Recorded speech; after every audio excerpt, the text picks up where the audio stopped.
ഹരേ കൃഷ്ണ. ഇനി നമുക്ക് 28ാമത്തെ ശ്ലോകം നോക്കാം. ധൃതവ്രതേന ഹി മയാ ഛന്ദാംസി ഗുരവോഗ്നയഃ മാനിതാ നിർവ്യലീകേന ഗൃഹീതം ചാനുശാസനം. ധൃതവ്രതേന, ധൃത എന്നാൽ ധരിച്ചിരിക്കുന്ന, ധൃതവ്രതേന വ്രതത്തെ ധരിച്ചിരിക്കുന്ന,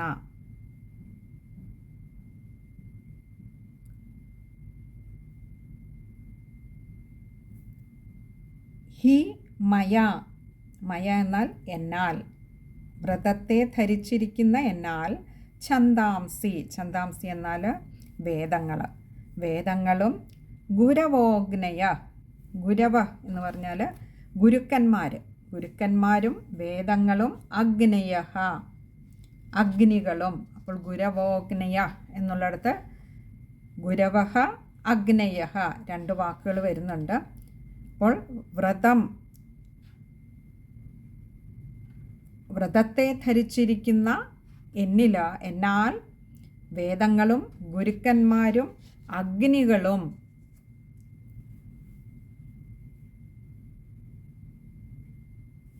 മാനിത നിർവ്യലീകേന, മാനിത എന്ന് പറഞ്ഞാൽ പൂജിതങ്ങളായി അല്ലെങ്കിൽ മാനിക്കപ്പെട്ടിട്ട്, അതിനെ ബഹുമാനിച്ചിട്ട്. എങ്ങനെ? നിർവ്യലീകേന, വ്യലീകം കൂടാതെ, വ്യാജം കൂടാതെ, അഥവാ ഒരു കപടഭാവമില്ലാതെ. ഗ്രഹീതം ചാനുശാസനം, ഗ്രഹീതം ഗ്രഹിക്കപ്പെട്ടത്, ഗ്രഹിക്കപ്പെടുകയും ചെയ്തു. ഗ്രഹീതം ച അനുശാസനമാണ്. ഗ്രഹീതം ചാനുശാസനം, ഗ്രഹീതം ച എന്ന് പറഞ്ഞാൽ അത് ഗ്രഹിക്കപ്പെടുകയും ചെയ്തു. അനുശാസനം എന്ന് പറഞ്ഞാൽ കൽപ്പന.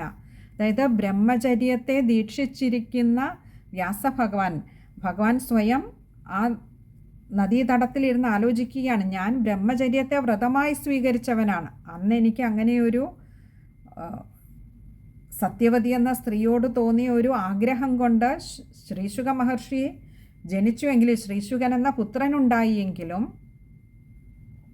ഞാൻ അതിനുശേഷവും അതിനു മുൻപും ബ്രഹ്മചര്യത്തെ വ്രതമായി സ്വീകരിച്ചിരിക്കുന്ന ആളാണ്. അങ്ങനെ ബ്രഹ്മചര്യത്തെ ദീക്ഷയായി സ്വീകരിച്ച ഞാൻ, വ്രതമായി സ്വീകരിച്ച ഞാൻ, വേദങ്ങളും ഗുരുക്കന്മാരും അഗ്നികളും ഇവയൊക്കെയും ഞാൻ യാതൊരു കാപട്യവും കൂടാതെ പൂജിച്ചിരുന്നു. ഇന്ന് ഈ നിമിഷം വരെ പൂജിച്ചിട്ടുണ്ട്. അത്യന്തം ബഹുമാനത്തോടു കൂടി തന്നെ അവയെ മാനിച്ചിട്ടുണ്ട്. അതുപോലെ തന്നെ ഗുരുക്കന്മാരുടെ, ഗുരുഭൂതന്മാരുടെ ആജ്ഞയെ ഞാൻ ഒട്ടും തന്നെയും അതിനെ മറികടക്കാതെ അനുസരിക്കുകയും ചെയ്തിരിക്കുന്നു. ഇവിടെ എന്തിനാണ് ഈ ശ്ലോകം പറഞ്ഞതെന്ന് വെച്ചാൽ, എപ്പോഴെങ്കിലും നമ്മുടെ ഒരു കർമ്മം നമ്മൾ ഉദ്ദേശിച്ച ഒരു ഫലം തരുന്നില്ല എന്ന് കണ്ടാൽ ഒരു വിചാരം ആവശ്യമാണ്. ഏതെങ്കിലും തരത്തിൽ നമ്മുടെ കർമ്മത്തിൽ ഒരു പിഴവുണ്ടായിട്ടാണോ ഫലം വേണ്ട വിധത്തിൽ വരാത്തത്, അല്ലെങ്കിൽ അത് ഉദ്ദേശിച്ച ഫലം കിട്ടാതെ പോകുന്നത് എന്നുള്ള ഒരു വിചാരം ഉണ്ടാവണമെന്ന് ശ്രീ വ്യാസഭഗവാൻ ഇവിടെ നമ്മളെ കാണിച്ചു തരികയാണ്. വ്യാസഭഗവാൻ ഇവിടെ ചെയ്തതും അത് തന്നെയാണ്. തൻ്റെ കർമ്മത്തിൽ എവിടെയെങ്കിലും പിഴവുണ്ടായോ എന്ന് സ്വയം ആലോചിച്ച് നോക്കുകയാണ്. പ്രത്യേകിച്ചും ഈ പറഞ്ഞ ആത്മീയമായ ഏതെങ്കിലും തരത്തിലുള്ള പിഴവ് പറ്റിയിട്ടുണ്ടോ, ഗുരുക്കന്മാരെ നിന്ദിച്ചിട്ടുണ്ടോ, പഞ്ചഭൂതങ്ങളെ മാനിക്കപ്പെടാതെ പോയിട്ടുണ്ടോ, ഇങ്ങനെയുള്ള പല രീതിയിലുള്ള ചിന്തകൾക്കൊടുവിൽ വ്യാസഭഗവാൻ സ്വയം കണ്ടെത്തി, ഇല്ല, ഞാൻ അരുതാത്തത് ചെയ്തിട്ടില്ല, പിഴവുകൾ പറ്റിയിട്ടില്ല, വേണ്ട വിധത്തിൽ എല്ലാത്തിനെയും ബഹുമാനിച്ചിരിക്കുന്നു, പൂജിച്ചിരിക്കുന്നു, ഇന്നും ചെയ്യുന്നു എന്ന് സ്വയം വിലയിരുത്തുകയാണ്. എപ്പോഴും നമ്മുടെ കർമ്മങ്ങൾ നമ്മൾ ഒരു വെള്ള പേപ്പറിൽ, അത് മനോവാകർമ്മങ്ങളൊക്കെ തന്നെയും ഒരു വെള്ള പേപ്പറിൽ കോറിയിടുന്ന ചിത്രം പോലെയാണ്. പക്ഷെ ആ കോറിയിടുന്ന സമയത്ത് ഒരു വെള്ള പേപ്പറിൽ വെള്ള പെൻസിൽ കൊണ്ട്, വെളുത്ത മുനയുള്ള പെൻസിൽ കൊണ്ട് വരച്ചാൽ അത് അവ്യക്തമായിരിക്കുന്നത് പോലെ, എന്നാൽ അല്ലെ, നമ്മളൊക്കെ ഏത് കർമ്മം ചെയ്താലും അത് ചെയ്യുന്ന സമയത്ത് നമ്മുടെ ശരികളാണ്. എന്നാൽ കാലം ഈ കർമ്മത്തെയും കാലം ചാക്രികമായ രീതിയിൽ വർത്തിക്കുന്നത് കൊണ്ട് തന്നെ ഇതിനെ കറങ്ങിത്തിരിച്ച് നമ്മളിലേക്ക് തന്നെ തിരികെ കൊണ്ടുവരും മറ്റൊരാളിലൂടെ. ഇന്ന് നമ്മൾ ചെയ്തിടുന്ന കർമ്മങ്ങൾ നമ്മളിലേക്ക് തിരികെ വരുന്ന ഒരു കാലമുണ്ട്. അന്ന് പക്ഷേ ആ വെള്ള പേപ്പറിൽ ആ കർമ്മങ്ങൾ കറുത്ത മഷിയുള്ള ഒരു പേനയാൽ കോറിയിട്ടതുപോലെ വളരെ വ്യക്തമായിട്ട് അത് നമുക്ക് കാണിച്ചു തരും, നമ്മളിലേക്ക് തന്നെ നമ്മുടെ കർമ്മങ്ങൾ തിരിച്ചു തന്നുകൊണ്ട്. അപ്പോഴാവും നമ്മുടെ കർമ്മങ്ങളിലെ പിഴവുകൾ നമ്മൾ തിരിച്ചറിയുന്നത്. കാലചക്രത്തെ തിരിച്ചുരുട്ടുവാൻ കഴിയില്ല എന്നതുകൊണ്ട് തന്നെ അനുഭവിക്കുകയല്ലാതെ മറ്റു മാർഗമില്ലാതെയാവും. ഇവിടെ വ്യാസഭഗവാൻ അതുകൊണ്ടാണ് ചെയ്യുന്ന ഓരോ കർമ്മത്തിലും പിഴ കൂടാതെ ചെയ്യണമെന്ന് വ്യാസഭഗവാൻ തീരുമാനിച്ചിട്ടുള്ളതും ആ വ്രതചര്യയിൽ മുന്നോട്ട് പോയിക്കൊണ്ടിരിക്കുന്നതും. ഇവിടെ നോക്കൂ, താൻ ഇത്രയേറെ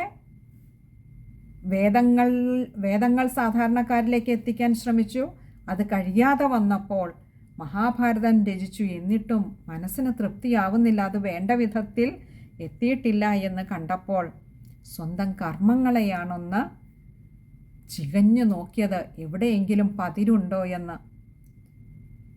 ആ വിലയിരുത്തലിൽ സ്വയം തിരിച്ചറിഞ്ഞു, ഇല്ല, തനിക്ക് കാലിടറിയിട്ടില്ല, തെറ്റുപറ്റിയിട്ടില്ല എന്ന് ഉള്ള ഒരു തിരിച്ചറിവാണ് ഈ ഒരു ശ്ലോകത്തിലൂടെ നമുക്ക് കാണിച്ചു തരുന്നത്. നമുക്ക് ആ ശ്ലോകം ഒന്നുകൂടി നോക്കാം. ധൃതവ്രതേന ഹി മയാ ഛന്ദാംസി ഗുരവോഗ്നയ മാനിതാ നിർവ്യലീകേന ഗൃഹീതം ചാനുശാസനം. ശ്ലോകം വായിക്കുമ്പോൾ ശ്രദ്ധിക്കേണ്ട കാര്യങ്ങൾ: ഗുരവോഗ്നയ, അവിടെ വിശ്ലേഷണമുണ്ട്, ഒകാരം നീട്ടിയെടുക്കണം. വിസർഗമുണ്ട്, പകുതി ഹകാരത്തിൽ വായിക്കുകയും വേണം. ബാക്കിയൊക്കെ എളുപ്പമുള്ള വാക്കുകളാണ്. ഇനി അടുത്തത് 29ാമത്തെ ശ്ലോകമാണ്. ഭാരതവ്യപദേശേന ഹ്യാംനായാർത്ഥശ്ച ദർശിതഃ ദൃശ്യതേ യത്ര ധർമാദി സ്ത്രീശൂദ്രാദിഭിരപ്യുത. ഇനി കർമ്മങ്ങളുടെയൊക്കെ വിലയിരുത്തൽ കഴിഞ്ഞു. അടുത്തതായിട്ട് വീണ്ടും തൻ്റെ തന്നെ കർമ്മത്തിലേക്ക്, അപ്പോൾ കർമ്മങ്ങളുടെ ഓരോരോ ഭാഗത്തെയാണ് ഒരു കണ്ണാടി നേർക്കു പിടിച്ച് നോക്കും പോലെ വ്യാസഭഗവാൻ വിലയിരുത്തിക്കൊണ്ടിരിക്കുന്നത്. ആദ്യം ദൈവികമായ കാര്യങ്ങൾ, ഗുരു ഭാഗത്തു നിന്നുള്ളത്, മറ്റു പഞ്ചഭൂതങ്ങളൊക്കെ നോക്കി. അതിനുശേഷം അടുത്ത് പറയുകയാണ് ഭാരതവ്യപദേശേന. മഹാഭാരതം എന്ന പേരോടുകൂടി ഹ്യാംനായാർത്ഥശ്ച, ഹി ആംനായാർത്ഥം ച, ഇങ്ങനെ 3 വാക്കുകളാണ് അവിടെയുള്ളത്. ആംനായാർത്ഥം എന്ന് പറഞ്ഞാൽ വേദാർത്ഥം. ദർശിത ച, ദർശിത എന്ന് പറഞ്ഞാൽ പ്രകാശിപ്പിക്കപ്പെടുകയും ചെയ്തു, കാണിച്ചു കൊടുക്കുകയും ചെയ്തു. അപ്പോൾ വേണ്ടതിനെയൊക്കെ ബഹുമാനിച്ചു, വേണ്ട രീതിയിൽ വേണ്ടതിനെയൊക്കെ പൂജിക്കുകയും ചെയ്തിട്ടുണ്ട്. ഇനി അടുത്തത് ഈ വേദങ്ങളെയൊക്കെ അതിൻ്റെ സാരത്തെ സാധാരണക്കാരിലേക്ക് എത്തിക്കുന്നതിനായിക്കൊണ്ട് മഹാഭാരതം എന്ന പേരോടുകൂടി ഒരു ഗ്രന്ഥം, അതാകട്ടെ പൂർണ്ണമായും വേദാർത്ഥത്തെയാണ് കാണിച്ചു കൊടുക്കുന്നത്. അങ്ങനെയുള്ള ആ ഗ്രന്ഥത്തിലൂടെ വേദാർത്ഥത്തെ വേണ്ട വിധത്തിൽ പ്രകാശിപ്പിക്കുകയും ചെയ്തു. ദൃശ്യതേ യത്ര ധർമാദി, യത്ര എന്ന് പറഞ്ഞാൽ യാതൊന്നിനാൽ അല്ലെങ്കിൽ യാതൊന്നിൽ, ദൃശ്യതേ ദർശിക്കപ്പെടുന്നു, ധർമാദി ധർമ്മം മുതലായവയൊക്കെയും യാതൊന്നിൽ ദർശിക്കപ്പെടുന്നു. സ്ത്രീ ശൂദ്രാദിഭിരപ്യുത, സ്ത്രീ ശൂദ്രാദിഭിഹി അപി ഉതഃ. സ്ത്രീ ശൂദ്രാദിഭി, സ്ത്രീകൾ, ശൂദ്രന്മാർ ആദിയായിട്ടുള്ളവരാൽ, അപി ഉതഃ അവരിലും കൂടി ഇത് എത്തത്തക്ക വിധത്തിൽ പറഞ്ഞു വച്ചിരിക്കുന്നു. അപ്പോൾ വേദം അറിയുവാൻ സാധിക്കാത്തവരായിട്ടുള്ള, അവർക്ക് ശരിക്കത് ഗ്രഹിക്കുവാൻ കഴിയാതെ പോകുന്നവരായിട്ടുള്ള സ്ത്രീകൾ, ശൂദ്രർ, ബ്രാഹ്മണാധമന്മാർ, ഇവർക്കൊക്കെ വേണ്ടിയിട്ട് ഈ ധർമാദി പുരുഷാർത്ഥങ്ങളുടെ സ്വരൂപം നന്നായി അറിയുവാൻ വേണ്ടി മഹാഭാരതം എന്ന ആഖ്യാനത്തിൽ ഈ വേദസാരത്തെ നന്നായി താൻ പ്രകാശിപ്പിക്കുകയും ചെയ്തു. അപ്പോൾ അവിടെയും തനിക്ക് കുറവുകളൊന്നും പറ്റിയിട്ടില്ല എന്ന് വ്യാസഭഗവാൻ ഉറപ്പാക്കുകയാണ്. ഇല്ല, തൻ്റെ കർമ്മത്തിൽ അവിടെയും പിഴവ് പറ്റിയിട്ടില്ല. തൻ്റെ ഹൃദയത്തിലുണ്ടായ ആ പൂർണ്ണമായ സംതൃപ്തി കിട്ടാതിരിക്കുന്ന അവസ്ഥ, പൂർണ്ണമായ ഒരു പറഞ്ഞല്ലോ അതിയായിട്ടുള്ള ഒരു ആനന്ദമില്ലാത്ത അവസ്ഥ, ഒരു അസംതൃപ്തിക്ക് കാരണം അപ്പോൾ അതുമല്ല എന്ന് തിരിച്ചറിഞ്ഞു. നമുക്ക് ആ ശ്ലോകം ഒന്നുകൂടി നോക്കാം. ഭാരതവ്യപദേശേന ഹ്യാംനായാർത്ഥശ്ച ദർശിതഃ ദൃശ്യത്തെ യത്ര ധർമാദി സ്ത്രീശൂദ്രാദിഭിരപ്യുത. ശ്ലോകം വായിക്കുമ്പോൾ ശ്രദ്ധിക്കേണ്ട കാര്യങ്ങൾ: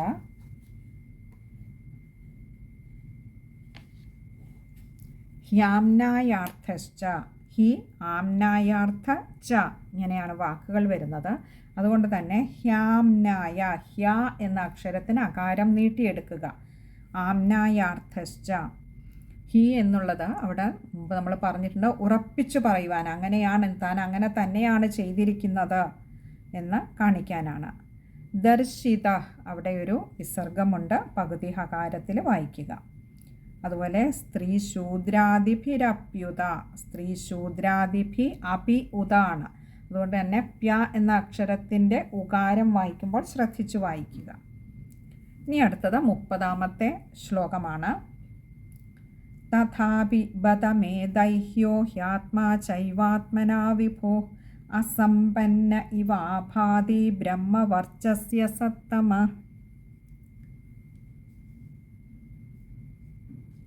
അഥാപി ബത മേ ദൈഹ്യോ. അപ്പോൾ ഇവിടെ കഴിഞ്ഞ 2 ശ്ലോകങ്ങളിലായിട്ട് തൻ്റെ കർമ്മങ്ങളെ പല ആംഗിളിൽ നിന്നുകൊണ്ട് പല രൂപത്തിലും ഒന്ന് വിശകലനം ചെയ്തു നോക്കി, പിഴവ് പറ്റിയില്ല എന്ന് ഉറപ്പാക്കി. ഇനി അടുത്തത് പറയുകയാണ്, തഥാപി ബത മേ ദൈഹ്യോ. തഥാപി ഇങ്ങനെയൊക്കെ ആണെങ്കിലും ബത മേ, മേ എന്നാൽ എൻ്റെ, ബത എന്നുള്ളതിന് കഷ്ടം, എൻ്റെ ഒരു കഷ്ടം എന്നല്ലാതെ എന്തു പറയാൻ എന്നുള്ള രീതിയിലാണ് പറയുന്നത്. ദൈഹ്യോ എന്ന് പറഞ്ഞാൽ ദേഹസംബന്ധമായിട്ടുള്ള, ദൈഹ്യ ദേഹത്തിൽ വസിക്കുന്നതായിട്ടുള്ള, ഹ്യാത്മാ, ഹി ആത്മായാണ് ഹ്യാത്മാ, ദേഹത്തിൽ വസിക്കുന്നതായിട്ടുള്ള ആത്മാവ്, ചൈവ ആത്മനാ വിഭോ, ച ഏവ ആത്മന. ആത്മന എന്ന് പറഞ്ഞാൽ സ്വരൂപത്തോട്, എൻ്റെ ഉള്ളിൽ വസിക്കുന്നതായിട്ടുള്ള ആത്മാവ്, എൻ്റെ ദേഹത്തിൽ വസിക്കുന്നതായിട്ടുള്ള ആത്മാവ്, ആ സ്വരൂപത്തോട്, വിഭു എന്ന് പറഞ്ഞാൽ പരിപൂർണനായിട്ടുള്ള ആ സ്വരൂപത്തോട്, അസമ്പന്ന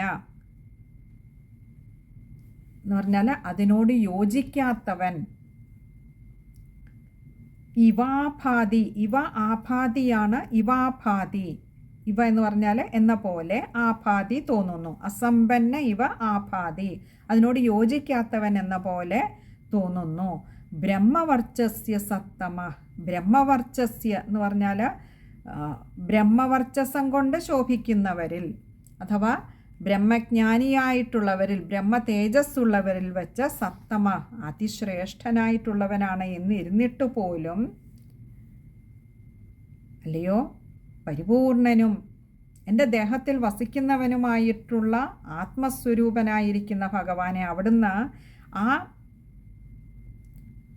സ്വരൂപത്തോട് അങ്ങോട്ട് പൂർണ്ണമായും യോജിക്കാത്തവൻ എന്ന രീതിയിലാണ് എനിക്ക് തോന്നുന്നത്.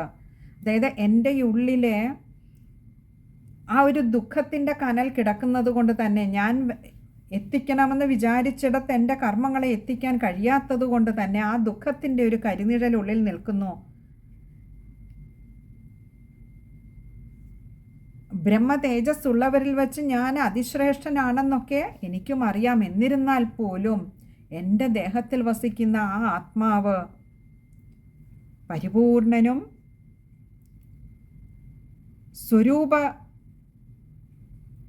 പരിപൂർണനായിട്ടുള്ള ആ സ്വരൂപത്തോട് യോജിക്കാത്തവൻ എന്ന പോലെ തോന്നുന്നു എനിക്ക്. പരമാത്മാവിനോട് അങ്ങോട്ട് ഐക്യം പ്രാപിക്കാത്തതുപോലെ എനിക്ക് തോന്നുന്നു. ഇതാണ് എൻ്റെ അസംതൃപ്തിക്ക് കാരണം. നോക്കൂ, പുത്രനായ ശ്രീശുക മഹർഷി ആ പരമാത്മ ചൈതന്യവുമായി താതാത്മ്യം പ്രാപിച്ച് വിഹരിക്കുന്ന മഹാത്മാവായിരുന്നുവെങ്കിൽ ശ്രീ വ്യാസഭഗവാന് ഉള്ളിൽ തോന്നിയ ദുഃഖവും അത് തന്നെയായിരുന്നു. തൻ്റെ ഉള്ളിലെ ആ ആത്മാവിന് പരമാത്മ സ്വരൂപത്തിലേക്ക് അങ്ങോട്ട് യോഗം ചേരുവാൻ, യോജിക്കുവാൻ കഴിയാതെ പോകുന്നു. എന്നാൽ താനാകട്ടെ തൻ്റെ കർമ്മത്തിലോ വ്രതനിഷ്ഠയിലോ പിഴവ് വരുത്തിയിട്ടുമില്ല. ബ്രഹ്മ തേജസ് കൊണ്ട് താൻ ശ്രേഷ്ഠനുമാണ്. എന്നിട്ടും പക്ഷേ ആ ലയനം പൂർണ്ണമാകാത്തത് കൊണ്ട്, തൻ്റെ ഉള്ളിലെ ആത്മാവ് പരബ്രഹ്മ സ്വരൂപത്തോടങ്ങോട്ട് പൂർണ്ണമായും ലയിക്കാതെ നിൽക്കുന്നത് കൊണ്ട് തന്നെ തൻ്റെ ഹൃദയം അസംതൃപ്തമായി നിൽക്കുന്നു. നമുക്ക് ആ ശ്ലോകം ഒന്നുകൂടി നോക്കാം. അപ്പോൾ ഇപ്പോഴാണ് തൻ്റെ ദുഃഖത്തിൻ്റെ കാരണം എന്താണ് എന്ന് വ്യാസഭഗവാൻ ഒരു പൂർണ്ണ ബോധ്യമുണ്ടായത്. പല രീതിയിൽ അതിനെ വിശകലനം ചെയ്തു. തൻ്റെ കർമ്മങ്ങൾ, തൻ്റെ എന്തെങ്കിലും ചെയ്തികൾ, തൻ്റെ വ്രതചര്യകൾ എവിടെയെങ്കിലും പിഴവ് പറ്റിയോ, എന്താണ് സംഭവിച്ചത് ഒക്കെ ചികഞ്ഞു വന്നപ്പോൾ തൻ്റെ ദുഃഖത്തിൻ്റെ ഹേതു തൻ്റെ ഉള്ളിൽ വസിക്കുന്ന ആത്മാവ്, തൻ്റെ ദേഹത്തിലെ ആത്മാവ് ചേരേണ്ടതിനോട് വേണ്ട വിധത്തിൽ ചേർന്നിട്ടില്ല എന്ന ബോധ്യം ഉണ്ടായി. അതാണ് തൻ്റെ ദുഃഖത്തിന് കാരണമെന്ന തിരിച്ചറിവുണ്ടായി. നമുക്ക് ആ ശ്ലോകം ഒന്നുകൂടി നോക്കാം. തഥാപിബതമേദൈഹ്യോ ഹ്യാത്മാ ചൈവാത്മനാ വിഭോ അസമ്പന്ന ഇവാഭാതി ബ്രഹ്മവർച്ചസ്യ സത്തമഃ. ശ്ലോകം വായിക്കുമ്പോൾ ശ്രദ്ധിക്കേണ്ടത് ഹ്യാത്മാ, ഹി ആത്മാ ആണ്. ഹ്യ എന്ന അക്ഷരത്തിൻ്റെ ആകാരം നീട്ടിയെടുക്കുക. അതുപോലെ വിഭു സത്തമഃ, രണ്ടിടത്തും വിസർഗമുണ്ട്. പകുതി ഹകാരത്തിൽ വായിക്കുക. ബാക്കിയൊക്കെ എളുപ്പമുള്ള വാക്കുകളാണ്. അടുത്തതിനി 31-ാമത്തെ ശ്ലോകമാണ്. അത് അടുത്ത സത്സംഗത്തിൽ കാണാമെന്ന് കരുതുന്നു. ഹരേ കൃഷ്ണ.